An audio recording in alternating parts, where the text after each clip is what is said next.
Եթե համեմատականներ մտցնենք 2024 եւ 25 թվականների բնակչության թվականակի հետ, 2025 թվականը մոտորապես 250 քաղաքացիներով թիվը ավելացել է։ Այս պահի դրությամբ Ճամբարակ համայնքում կատարվում են շինարարական հետևյալ աշխատանքները. Համայնքապետարանի վարչական շենքի առաջին երկրորդ հարկերի վերանորոգման աշխատանքները արդեն մոտեցել են ավարտական փուլի։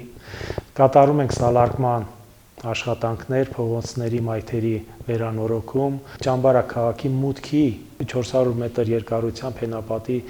աշխատանքները, հենապատի կառուցման աշխատանքները, որը նույնպես ավարտական փուլում է։ Հիմնական անվտանգությունից զատ նաև աշխատատեղերի խնդիրն է, բնակչության զբաղվածության հարցն է, որ կուզեինք մեր ոչ միայն Վահանում, այլ ընդհանուր համայնքի տարածքում զբաղվածության հարց լուծել, որովհետև ունենք շատ շնորհալի երիտասարդներ, որոնք լավ ուսում, դաստիարակություն, կրթություն են ստանում, բայց համապատասխան մասնագիտական աշխատատեղ չլինելու պատճառով ստիպված են լինում տեղափոխվել այլ համայնքներ, երբեմն նաև երկրից դուրս։ Առհասարակ Ճամբարակ համայնքի համար անվտանգային խնդիրը թիվ 1 հարցը։ Առավել եւս Վահանը ինքը ավելի շատ մոտ է սահմանին։ Չնայած Ճամբարակ քաղաքն էլ է դիրքերով ինքը շատ մոտ։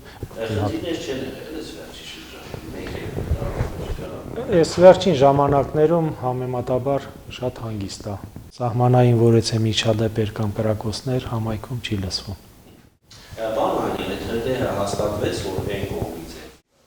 Վահան գյուղի հետ կապված պաշտոնապես չի հստակեցվել, բայց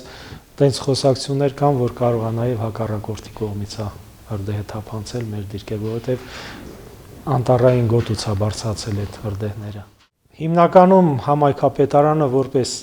իր տարածքում նման աղետի առաջին արձագանքը լինում է կամավորական ջոկատների ձևավորումը։ Մեր բնակչությանը ես պետք է փառքով նշեմ, որ բնակիչները շատ ըմբռնումով են մոտենում համայնքում կատարվող ցանկացած իրադարձության եւ համախմբված ձևով կարողացանք մեր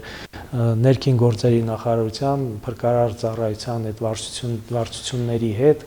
սինխրոն աշխատանքներ կատարել եւ փառք Աստծո